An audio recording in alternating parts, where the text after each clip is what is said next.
When I first started doing these programs, you didn't hear a lot about near-death experiences. Now they're discussed a lot more and the general public accepts it a lot more. But still there are some that are very strongly opposed to this idea. They really believe that the seat of consciousness is the human brain, and there is no awareness outside of the human brain, and when you die, that's it, you're kaput, and there is no life after death because there is no such thing as a spirit. Well, the evidence strongly suggests against that particular theory. All right.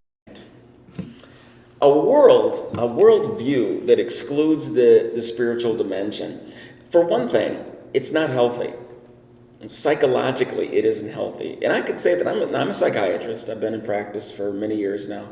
And I started out as a radiologist. Actually, I started out as a genetics professor, and then I became a radiologist, and then now I'm a psychiatrist.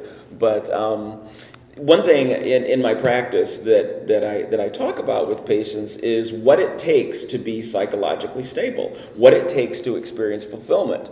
And there are a number of things that are essential for the human brain to experience fulfillment. Love and belonging is number one.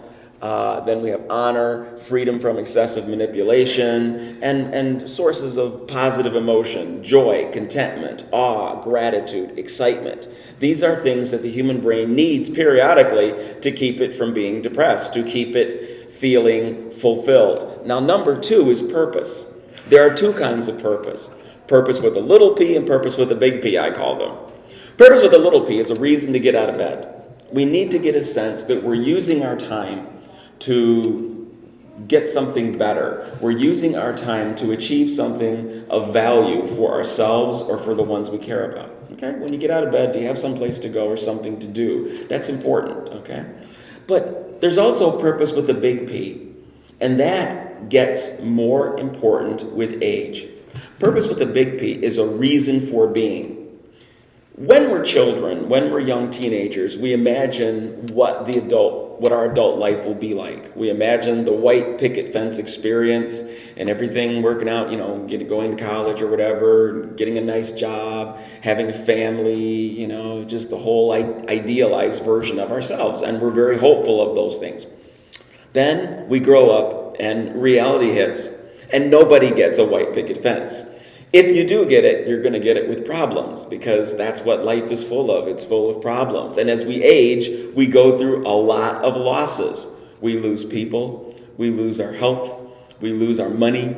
I mean, that's what life is about. You get some things and you lose some things, but the older we get, the more we can see that we're losing. And so people that don't have a sense of why they're here, they don't have a sense of the eternal, people that don't have a sense that they are growing in their relationship with God, that there is a God, and that even the bad stuff can be used for good. People that have that faith do better. And we know that because people who have faith have a much lower incidence of suicide.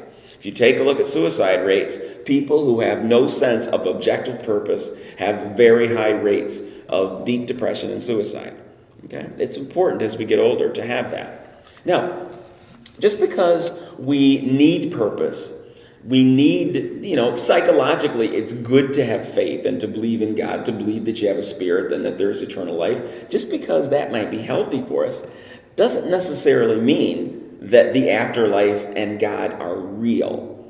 And that's kind of the topic here. Yes, it's nice, it's good that you have faith. But is your faith actually steeped? Is it based in reality? That is the thing, okay? Now, when you're talking about near-death experiences and death and dying, that's a class that's a college class.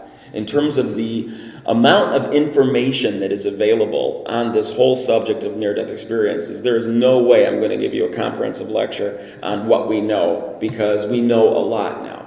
And there's too much to talk about. It's an overwhelming subject. In the short time that I've got, there's no way I could discuss this comprehensively. And so I focused on one teensy-weensy area, something called veridical perception. Okay? And that's really the focus of this presentation, because it provides some of the strongest evidence that these experiences are real. Now, back when I was a radiologist, something changed my whole idea about this sort of thing. I didn't think about near-death experiences. I didn't really believe that they were valid. I didn't know that much about them.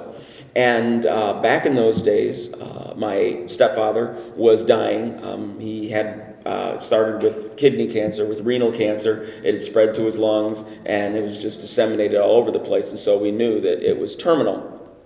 Well, we didn't know how much longer he actually had, and one day when I was at work, my mother gave me a call telling me that he was behaving strangely. He was talking to people that weren't there. And the first time she called me, she reported that he was talking to his father, who had died many years ago. And she couldn't see the other person, but he was holding a conversation with somebody that she couldn't see. And he was really upset. He was crying, and he was very scared, because apparently his father was telling him that it was his time.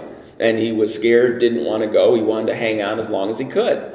And so he was so upset. My mother called me and asked what to do, and I told her, he's delirious. He's on narcotics. That's what happens on narcotics. People get delirious. These are hallucinations. If it happens again, we might need to give him some medicine for that. The next night, I get another call. He's doing it again. Only this time, instead of it being his father, his brother was visiting. Now, his brother had also passed about 15 years before. And he's going through the same type of emotion over this encounter. And on the third night, it was his cousin. And after discussing the matter with his cousin, he experienced a peace, and he finally accepted that it's okay to go. And he asked my mother, okay, you have to let me go because I'm ready now. And he asked her to get all of us together, all me and my brothers. He wanted the whole family together because he knew it was his time, and he was going to pass. And she told me that, and I'm thinking, okay, I'm not taking off work because you're delirious. Okay, there's no way you can know. I didn't believe that these experiences were valid, and I didn't believe that there's no way he can know when he can't know that. How's he going to know when he's going to die? Nobody can know that sort of thing, right? But sure enough, he passed exactly when he thought he would. And I didn't really get that these experiences were valid, but it did bother me that I didn't go visit him before he passed. Because he did know I was wrong. Well, that kind of stayed in the back of my mind for a while, and then I switched fields. I got out of radiology and went into psychiatry. I've never had a near-death experience, but this is something that happened to me that is related to near-death experiences, and it really changed my mind about what happened with my stepfather. All right, when I was doing my primary care rotation at Providence Hospital, one Monday morning about 5 a.m., I had a dream. And in the dream, I'm leaving a party, and as I'm driving away, I notice on the left-hand side of the road this beat-up old station wagon that I instantly recognize as my uncle's. Now, I recognized that it was his station wagon because my brothers and I used to always make fun of him about how trashy his station wagon was. It was dilapidated. We said if that was a house, it would have been condemned. It shouldn't be allowed on the road. And we laughed at him.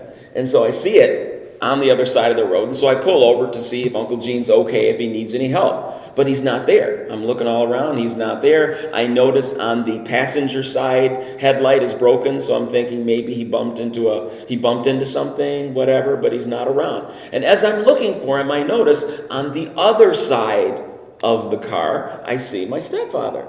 And so I'm asking, where's Uncle Gene? And he won't answer me. He just quietly starts walking around the car, coming towards me, and I'm wondering, why are you being so mysterious? Where is he? What happened? So he finally comes up, he approaches me, and he says to me, when he comes face to face with me, he said, Uncle Gene is dead.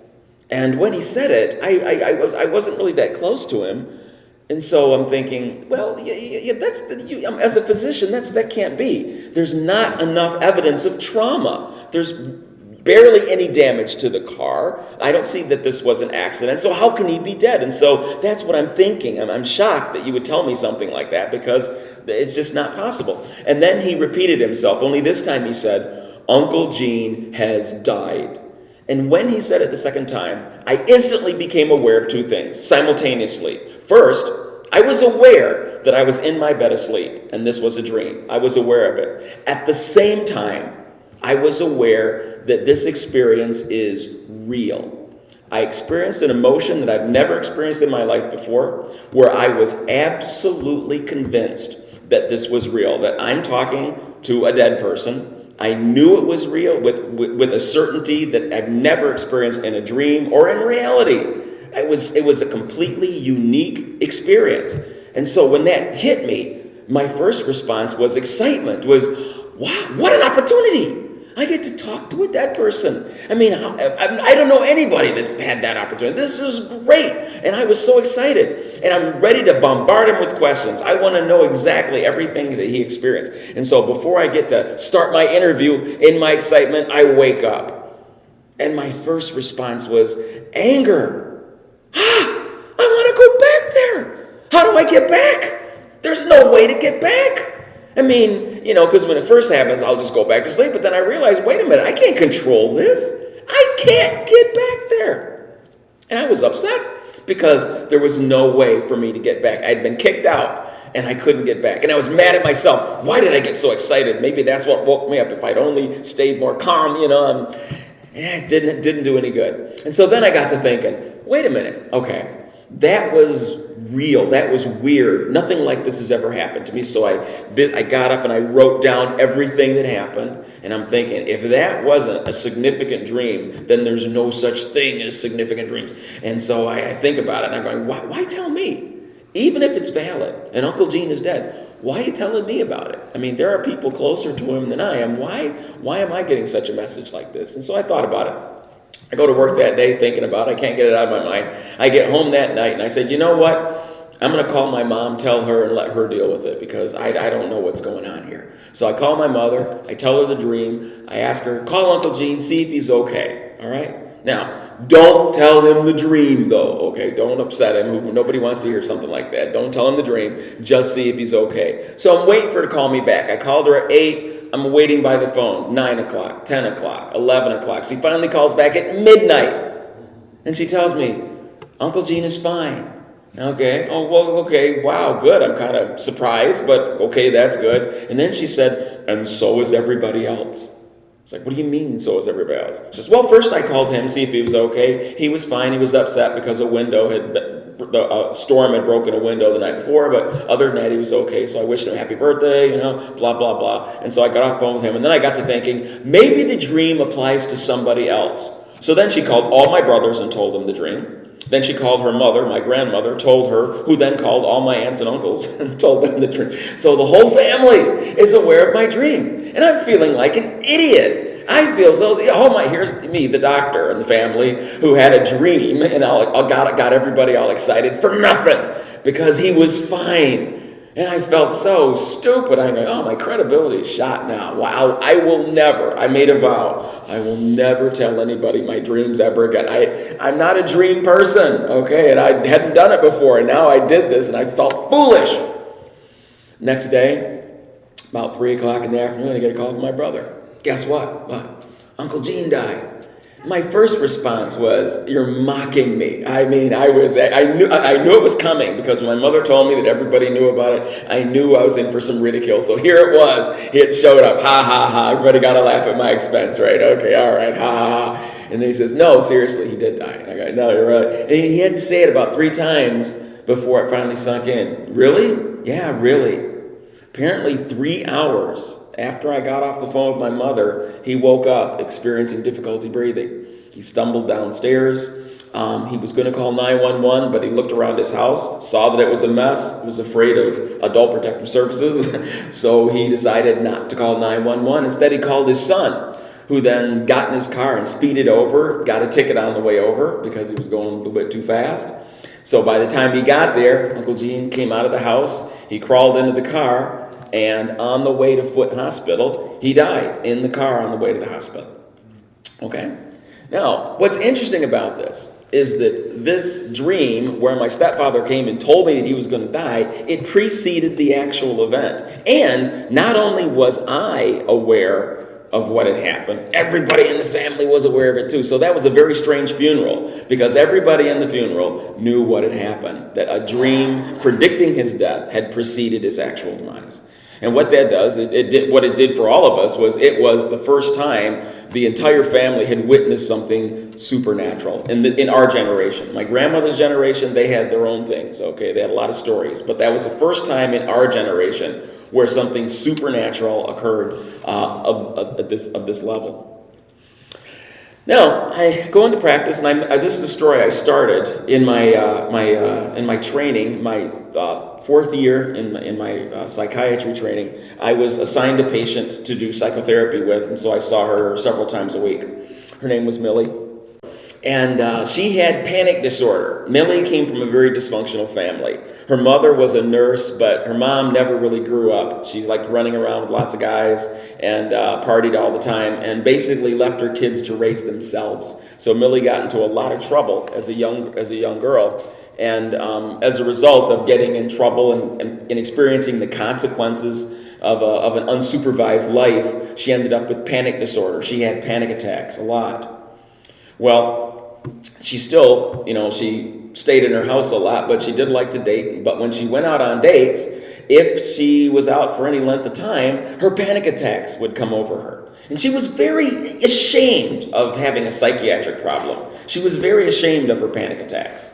And so when she started to have one, she would insist that her date take her home right away, okay? And if he didn't do it, she would get so mad, and she had a mouth on her. Let me tell you, boy, she could swear that she could take the wallpaper off. She had quite a mouth. And she would just light into him and rip him up one side and down the other, and to make sure that he took her home. Most of the time, it worked. Well, one particular boyfriend named Harold, he didn't listen. She started having a panic attack, and she lit into him, and they were getting along fine. All of a sudden, that panic started coming, and she started criticizing him and cutting him down, saying, "You take me home right now." Well, he laughed at her. He didn't think she was serious. So he figured he'd calm her down by stopping at a liquor store and giving her something to drink, and then she would relax. And so he made the mistake when he got out of his car of leaving the keys in the car. He walked in front of the vehicle. She jumped behind the wheel and ran him over.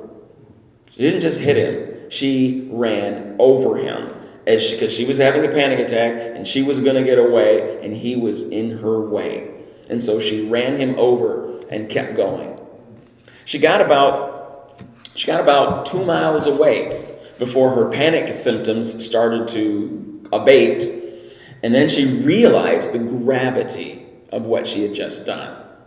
Okay, it was a hit and run, probable murder, okay? And so the gravity of that situation hit her, and now she had a new anxiety to worry about. So freaking out, and the words hit and run going through her mind, she's going, what have I done? What have I done? So she decides to try to undo the damage by going to a payphone and calling 911 anonymously. So that way, if it goes to court, she can say that it wasn't hit and run, she was going for help, okay? So she goes to a payphone, calls 911 anonymously to tell them what happened. Then she went back to where he was run over, but when she got back, EMS was already there. Apparently, a city bus had come up and they saw the body and they radioed for help. And so by the time she got back there, EMS was already there. So she followed the emergency vehicle to the hospital and she waited in the parking lot for about an hour before she got the courage to actually go in and see if he was alive or not. So she goes in, and then she finds him in the intensive care ward, and they have those glass booths, and she saw the one he was in, and the minute she saw him, he opened his eyes and saw her. And then Harold motioned for her to come over, and she saw, oh, he's alive, and he could move his arms. That's a good sign, okay? That's good, he's not, that's good. It's not, maybe this isn't as bad as I thought. So she goes to him, and instead of berating her because she ran him over, okay, he tells her the story of what happened to him. He said, when you hit me, I was squeezed out of my body. It was like the next thing I knew, I was standing above and looking down at my body, okay? And I was amazed. I was just so amazed that I wasn't hurt, that I was outside of my body. And then I thought to myself, why did you do that? Why did you run me over? And the minute I thought of you, I was in the car with you. Okay, and this is the part that astounded her and frightened her a great deal. Then he told her that she went to a payphone to call 911, and he quoted her 911 conversation word for word. Okay? And that freaked her out. Now, that's called veridical perception. Okay? When somebody comes out of their body and they are able to describe things that are way far away from their bodies, when they're able to describe them accurately, it provides evidence that when they had their out-of-body experience or their near-death experience, it was real. It wasn't just in their head, but they actually physically traveled from their body to a different location, and they accurately recorded events that occurred far away from their bodies. Now, there have been a number of, now that's my experience, that's my patient that I'm talking about. I was Millie's doctor, okay? I know firsthand this story, and I can tell you, Millie did not tell people this story, okay? She told me, I'm her psychiatrist, but she didn't tell anybody else. She wasn't trying to make money off it. She didn't write a book about it. Quite frankly, it scared her. Right? Now, there have been a lot of cases like this where people have come out of their bodies and they have described things and they've been recorded and they've been found to be true. Another case, John Lerma is another doctor who writes about this sort of thing. He talks about one of his first patients where he saw this, a guy by the name of Ricardo. Ricardo is an 85-year-old man that had a heart attack while he was eating dinner one night and was brought to the hospital, and they had to resuscitate him. When he got to the hospital, his heart was stopped. When they resuscitated him, Ricardo reports coming out of his body and looking down and seeing them working on him, and he described that arena. What was unique, though, about this particular case is as Ricardo was out of his body looking down, he saw this is how he described it. After the first cardioversion, he revived and he described being out of his body and seeing a bright light. He said that it was like a roller coaster ride. And it says here, so I don't know what was happening, except that I was flying over my body and angels began to show me things I had done in my life. With an elated smile, he said, it was so beautiful. God and the angels told me I would survive this. Well, I had a lot of realizations during that time. I guess you could say I negotiated with God to make things right with my family. I was abusive with my family and friends, and God gave me the opportunity to mend things with my wife. So you get the idea. He goes there, he experiences a life review, he sees how abusive he's been, and he wants to come back and try to make things right. Okay? Now, this is where it gets interesting. He says, Dr. Lerma, I need your help.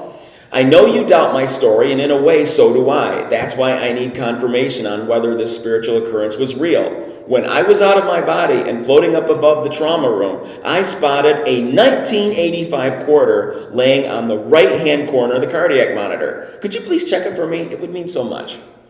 All right? And so he did. Dr. Lerner went over there and looked at the cardiac monitor. Now, the cardiac monitor was 7 feet tall. Okay? So they had to get up on a ladder, on a chair or something to look and see. And sure enough, on top of that monitor was a dusty 1985 quarter. There's another case, Dr. Norma Bowe. She was a nurse who, for a long time, she worked in trauma rooms. She worked in hospice. Okay, she has a PhD in community health policy, and now she's a college professor.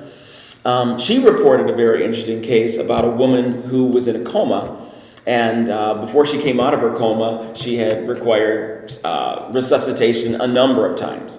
After one of her resuscitations, and after she regained consciousness, she described coming out of her body and looking down on the arena there again. Now, her normal self, she was obsessive compulsive in life and very much involved with numbers. When she see numbers, she'd have to memorize it. That's what she did. So when she comes out of her body, she looks around and she sees the serial number on the ventilator. It was 12 digits. When she was out of her body, she memorized the 12-digit serial number on the respirator. So she comes out and she tells the staff, and they check. And sure enough, she was accurate to 12 digits. She got it. She got them all right. Now, in that room, she was in the bed the entire time. She came in comatose, okay? She'd never stood up. There was no way she could have looked up there and seen that 12-digit serial number. Now, they have a case of Viola Horton from Augusta, Georgia. This is a very popular case. It was featured on Life After Life with Dr. Moody. And it's kind of an interesting case. It was probably one of the first cases of veridical perception that I became aware of. She died from complications of her surgery in the hospital, and when she was dead, she came out of her body and she went to the cafeteria. And in the hospital cafeteria, there was her brother. Was it her brother? No, her brother-in-law. And her brother-in-law was talking to a friend of his. And the friend comes up and says, "Hey, how you doing?" He says, "So what's going on? He says, "What do you have plans for this weekend?"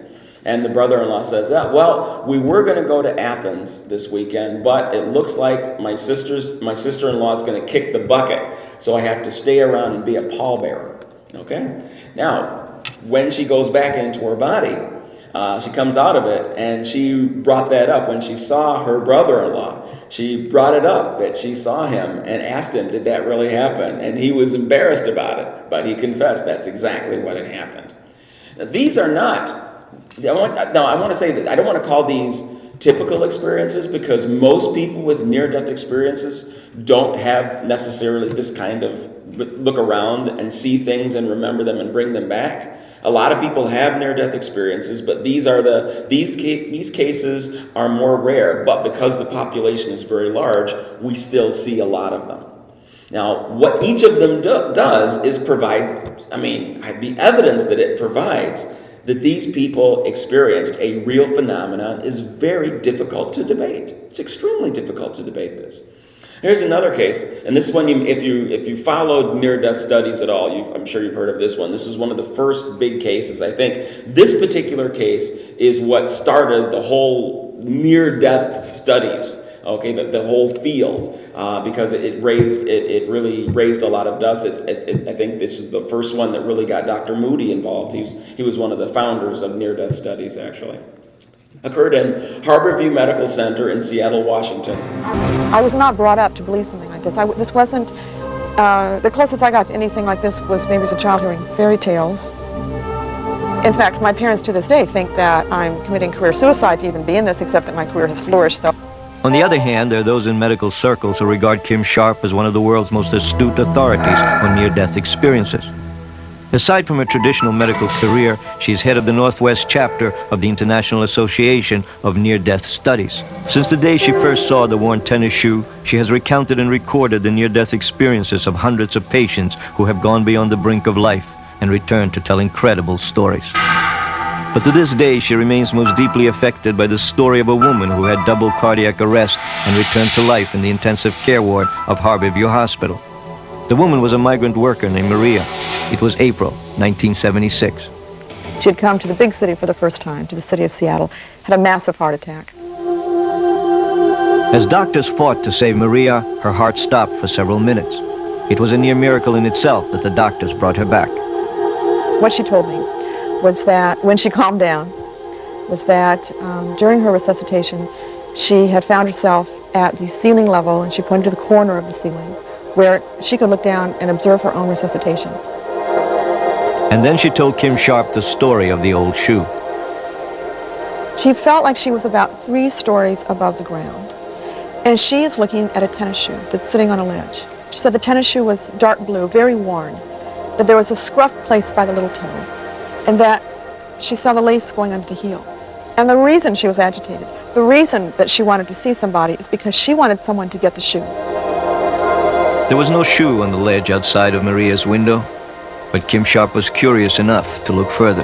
So I start going from room to room to room, looking down on the ledges, so that I can go back to Maria and tell her that I have really done a thorough search.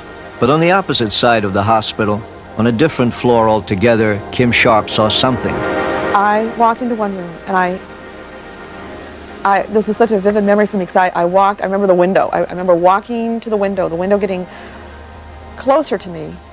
The view was to the west. I had looked in many windows by this point and not seen anything. I looked down, and to my shock, my utter shock, there was a tennis shoe. It was dark blue. It was beat up. Now, from my perspective, looking down, I couldn't see the little toe area. The little toe area was on the outside of the building, not towards the building at all.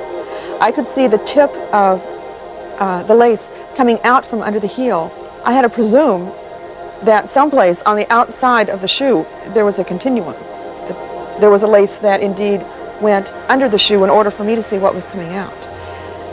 I could not believe my eyes. I opened the window and reached down and plucked out the shoe. Maria's description of the shoe had been accurate to the last intricate detail, all the way down to the scuffed area of the left toe. There were no other buildings on that side of the hospital.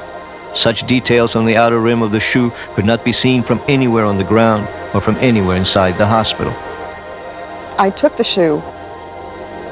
I went back to Maria, but I put it behind my back. And then I brought the shoe around and showed her. And we both began to cry and hug, and it was a very emotional moment. It was like a miracle had happened, and I had the privilege of being a part of this.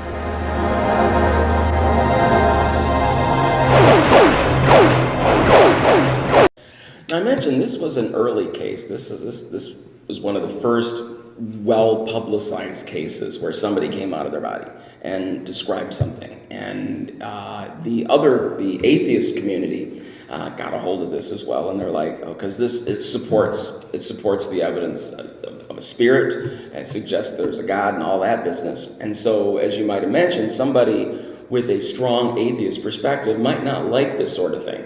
And Christopher Hitchens talked about this at one of those atheist conferences, and he minimized the significance. Here it is. Book about this too, and the most persuasive example from any hospital he's found, and I get it all the time, is a woman who floated out of her body, out of the bed, made a tour of the outside of the hospital, saw the shoe, noticed that there was a running shoe on one of the windowsills, woke up, reported it to a nurse whose name we've never been told, and who went and looked, and there was the shoe. Now, if that doesn't prove it, I don't know what does. I could hardly be more reassured if I'd been told that it was able to reunite it with its missing pair. NDE is bullshit. It doesn't count. It's not coming back from the dead, nor is it an account of what happens to you when you're gone. It's what can happen to you with the help of life-preserving scientific medicine while you are still alive. E finite la commedia. So as you see here, he minimized this. Like, she saw a shoe. There's shoes all over the place, right? Big deal. It's really not that exciting. It's minimized. He implies that it was luck. It was a lucky guess. It was just a lucky guess.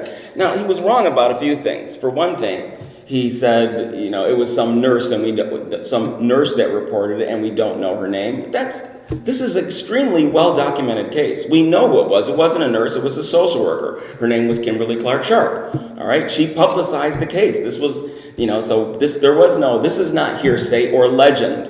We know specifically where it happened and to who it happened and who saw it. All right. Now, regarding that shoe, it wasn't just a random shoe. When Maria woke up, she described the gender of the shoe. You have tennis shoes that are for women and tennis shoes that are for men. She said it was a man's shoe, so she described the gender. She described the color, dark blue. It was a dark blue man's tennis shoe. She described the condition. It was not a new shoe, it was a well-worn shoe. And two specific identifiers. She said that the shoestring was under the heel, okay?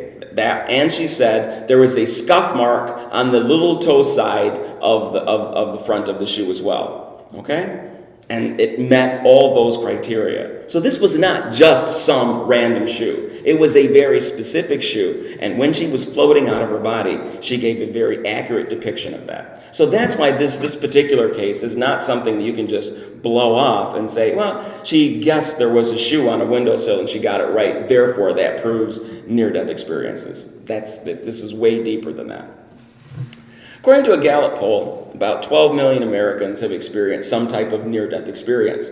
In my clinical experience, it appears that somewhere between 20% and 30% of people who experience cardiopulmonary arrest have some type of near-death experience. It's very, very common. Now, when I first started doing these programs, it wasn't that well known, but now it's very well known. So I mean, a lot of these are happening. And one of the reasons that near-death experiences are perceived as so valid is because of this whole deal of veridical perceptions.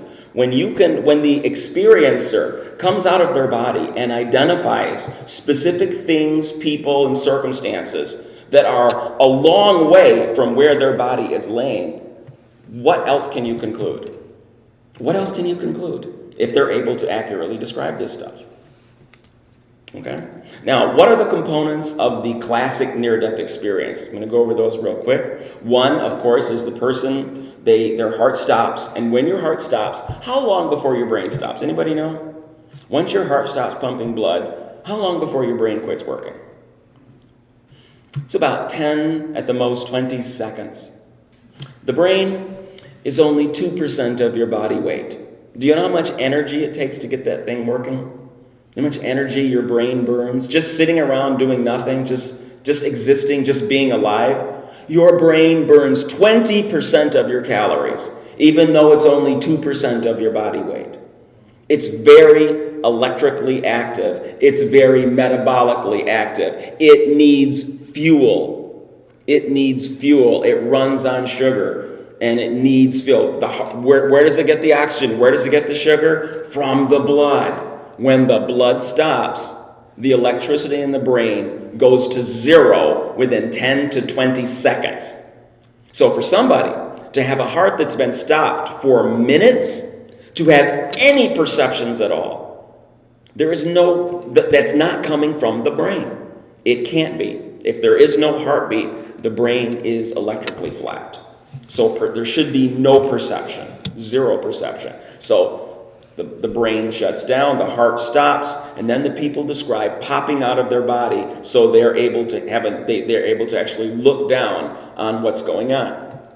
Okay? And then very often they describe seeing a tunnel open up. Okay, there's this big tunnel, it's very dark, but at the end of that tunnel there is a bright light, and they get whooshed down the tunnel and they zoom toward it. After the other, they tell of a tunnel and an indescribable light. I couldn't stop it.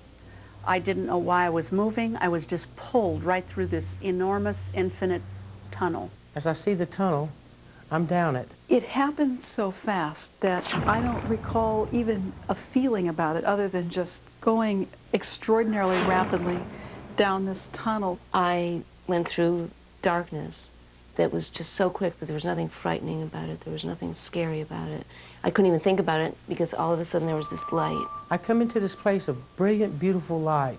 And it was as if the light drew me as a magnet. And it was not like any light that's on the earth. I mean, colors like I've never seen, and I just can't describe them because there are no words for them. It's beyond technicolor. There's a TV show on near-death experiences. They always interview her as the opposite side.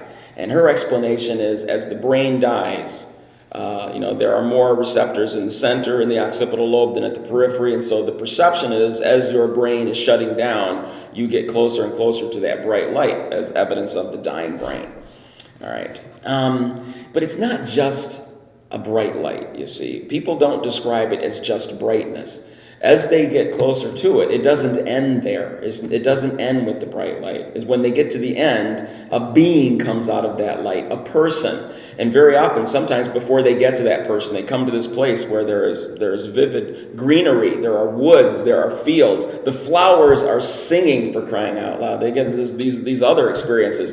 And the thing about it is that these experiences are not reported by one or two people. They're reported by a lot of people. I have heard the same story so many times from different people that weren't talking to each other. But these are very common things. If it was just white light and that was it, then she would have a point if that was all there was.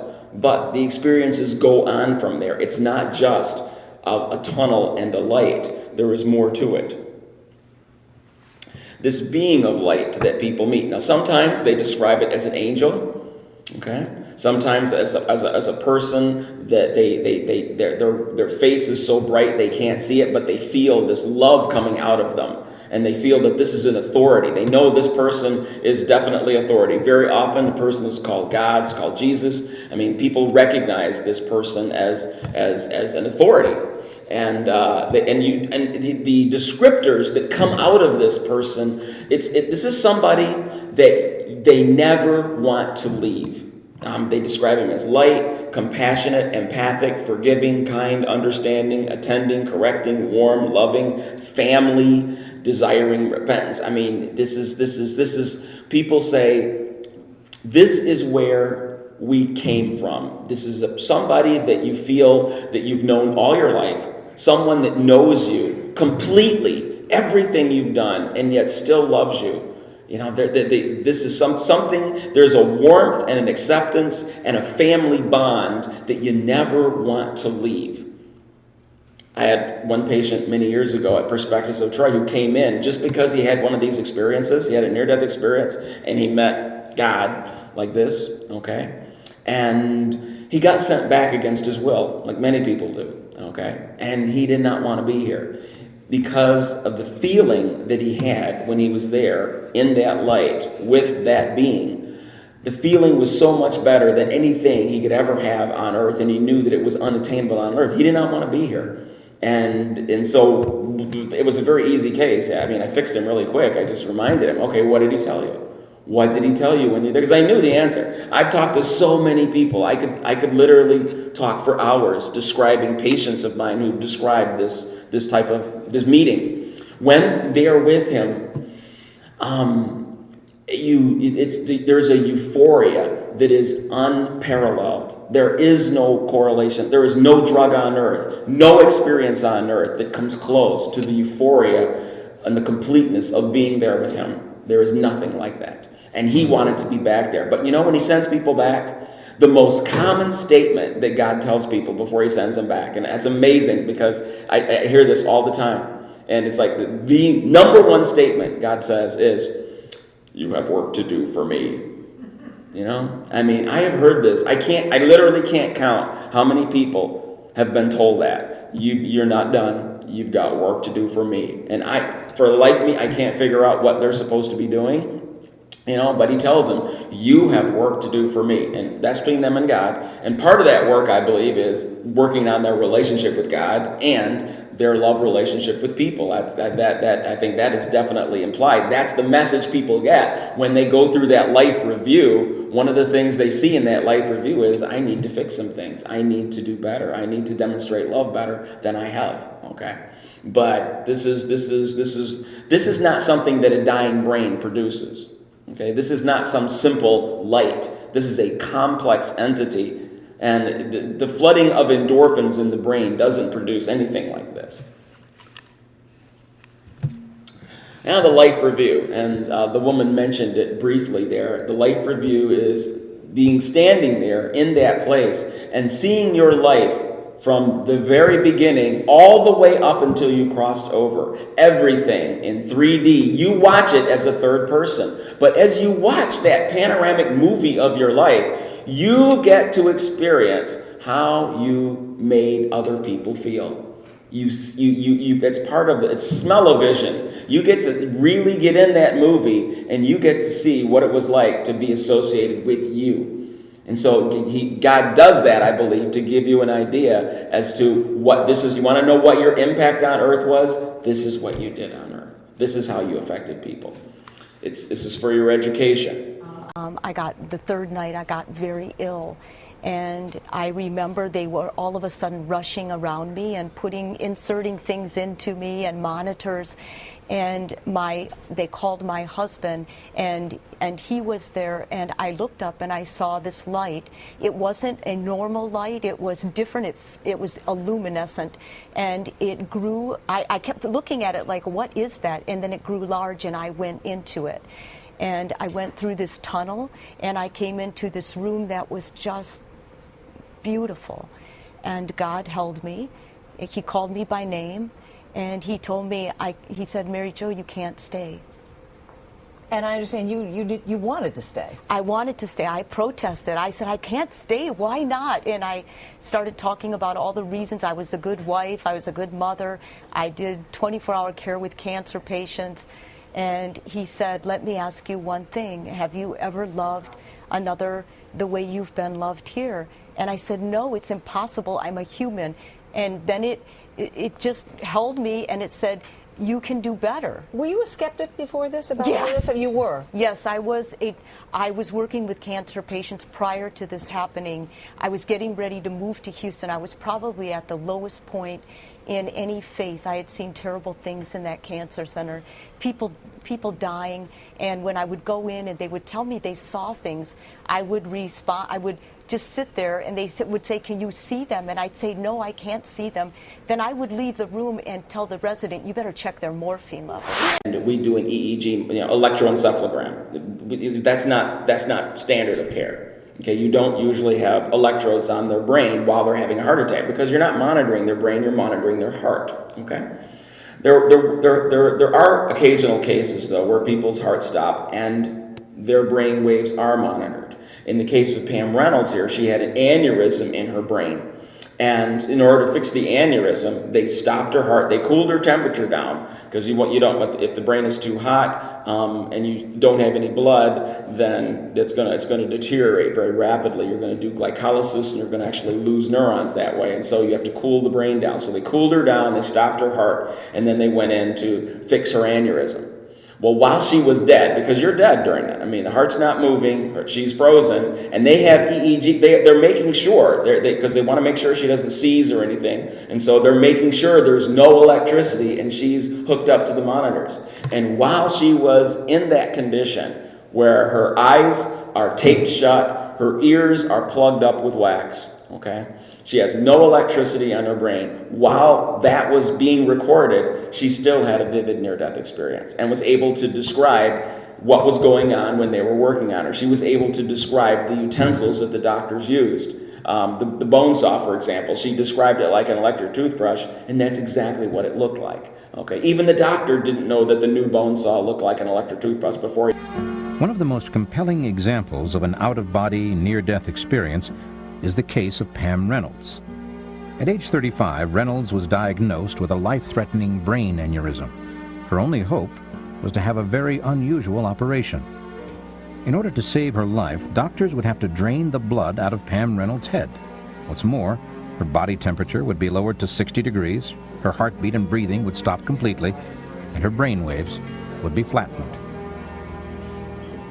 Doctors who perform this intense procedure have nicknamed it standstill, because for all intents and purposes, Pam Reynolds would be dead. But was she? The process of death, scientifically, now is known to be a process and not a point in time. It starts with normal waking reality and ends up in irreversible death. During this process, the body dies at different rates. The problem we have as scientists and physicians is to determine when the brain is actually dead, i.e. when the person is actually dead. In the case of Pam Reynolds, one of the surgeon's main concerns was seizure activity. To guard against this and other complications, Pam's brain and body were extensively instrumented and monitored, which makes what happened next even more intriguing. Pam Reynolds had a very deep near-death experience at the time that she had documented no brainwave activity, no brainstem activity. So this eliminates the possibility that this was a seizure phenomenon, because during her experience, she had no seizure activity on the EEG. In addition, she had plugs in both of her ears, so she could not have physically heard what was being discussed in the operating room, and she could recall the accurate discussions that were going on at the time that she was having her experience. Okay, I'm going in, make it quick. But perhaps the most compelling piece of evidence in the Reynolds case is the detail with which Pam was able to describe a particular surgical tool.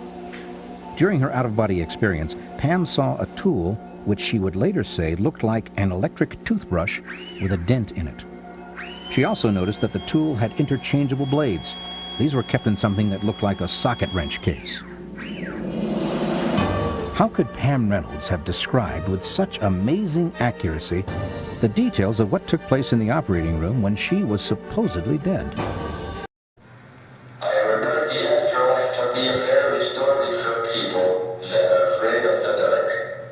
Okay, a fairy story suggests there's no evidence And, you know, when you look at things like this, this whole, the veridical perception thing, that's evidence. That is wishful thinking or based on just spurious reports. When you have other people that can verify that these people were in operating room B and yet are able to describe events in cafeteria C, either the doctor who's reporting it is lying or the patient is lying, because this can't be accidental. Okay, this is not an oops. There's no way this can be an oops. There is no way this can be, you know, an accidental hallucination. Hallucinations are very subjective, and if you ever had a hallucination, you know they're usually weird. Okay? Like, one of the things when I was working in the nursing homes, one of the things that when I hear that people are responding to internal stimuli, I want to know the nature. What did you see? Now, if you saw, you know, a bunch of blue horses or children floating outside your room singing songs, I'm not likely to think that to me, that's hallucination, and you're probably going to get put on medication for that, okay? But if it's dead relatives who are saying things that make sense, I'm more likely to say, you know, this could be a harbinger sign. I remember one place I used to work called Rosewood. It was really a bad, horrible place. And they didn't even have air conditioning in the summer. So the place was sweltering in the summer. It was a terrible place. One man that I saw there, I was seeing him because the staff was reporting he's belligerent and having hallucinations. So I go in to interview the guy, and he said, you know, he was really upset because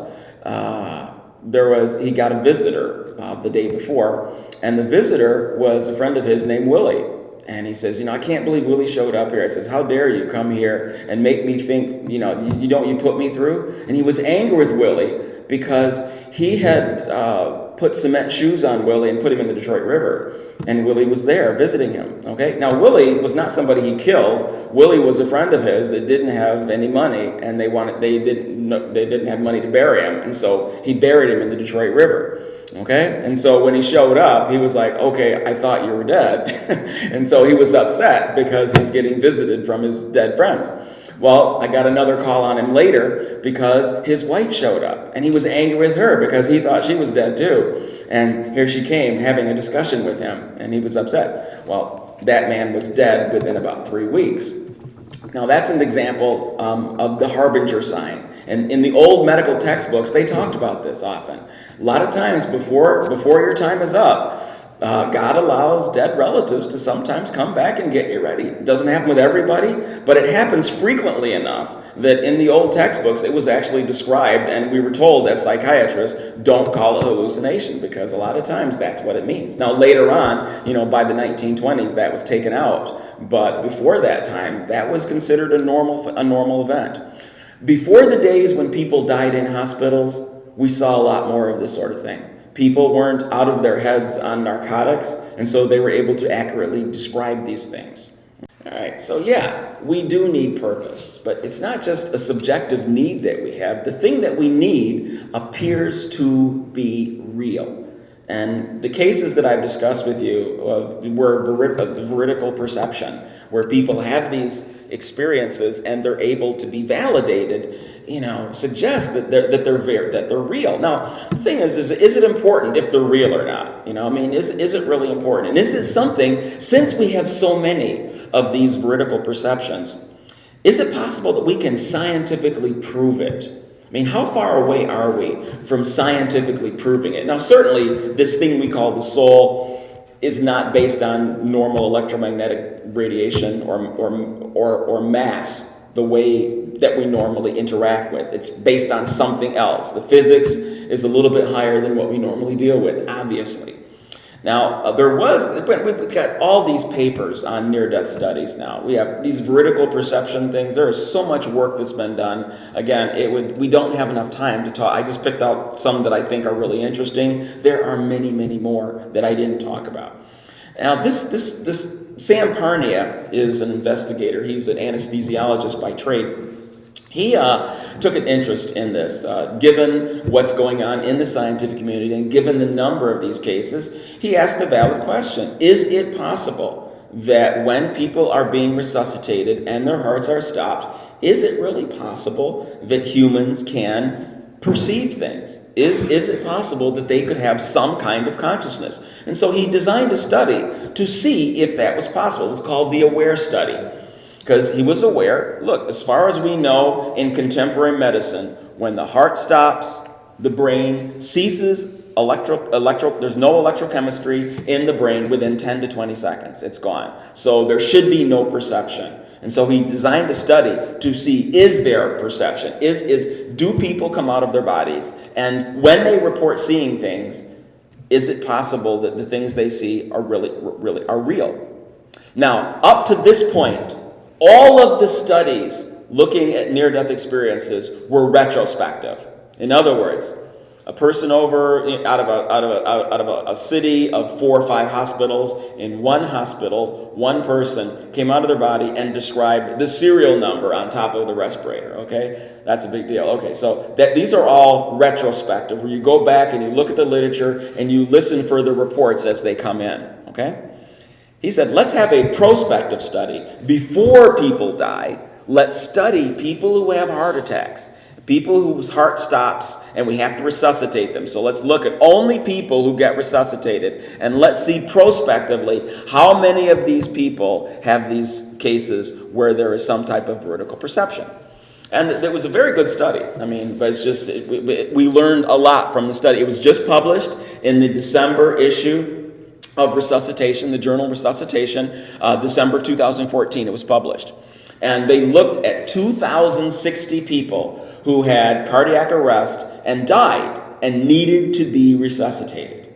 Now, unfortunately, out of those, now this study, it covered 3 countries. It looked at the United States, England, and Austria. Those are the three countries that it involved. 15 different hospitals were involved, okay? Now, unfortunately, many people, when their heart stops, they don't come back. That's a problem, okay? Only about 10% of the people survived. So when people were in the hospital and their heart stopped, in spite of resuscitation efforts, only about 10% of the people made it. And so we don't have, in other words, when you're doing a study like this, you have to look at a lot more people. So let's take a look at some of the results. Okay, out of the 2,060 patients, only 140 survived. Okay, and were well enough to have a stage 1 interview. So you ask them, did anything weird happen? What was going on? So 140 survived. Out of that 140, 39 were so weak that they were not able to answer any more questions. Okay, so that brings us down to only 101 patients. Out of those 101, 9 had classic near-death experiences. Okay, there's some type of near-death. 9% had near-death experiences. Of those 9 people, only 2 reported coming out of their body and looking around the room and seeing stuff, okay? So remember, when people have near-death experiences, they don't always come out of their body and see their immediate surroundings. It's not unusual to come out of your body and right away you're in the tunnel. That happens too. And so, the order is not always the same. People skip steps all the time, okay? So 2 people came out and actually saw their physical environment. Now, of those 2 people, one guy was not well enough for the second interview. Okay, he was still very weak. And so only one came out and saw the environment and was able to accurately describe things. Now, what did he describe? When he was being resuscitated and his heart stopped, he heard the AED device. He heard the defibrillator say, shock the patient. He heard that. But then, into his resuscitation, when he was out of it, when his heart was stopped, he accurately described one of the people that cared for him, one of the doctors that came in was in blue hospital gown, and he was bald and he was rather overweight. And he described the person. He's also described what he did during the resuscitation. The next day, as people were coming in his room and they asked him, can you tell me who was it that assisted in the resuscitation yesterday? He picked the guy out. It's veridical perception. But what's unique about this particular case is this was part of a prospective study.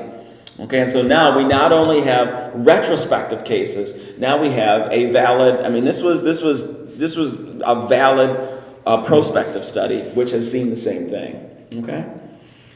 Now, what if we want to get a lot of these cases? What if we want to just go on CNN and report we've got tons of these cases to say instead of just this one?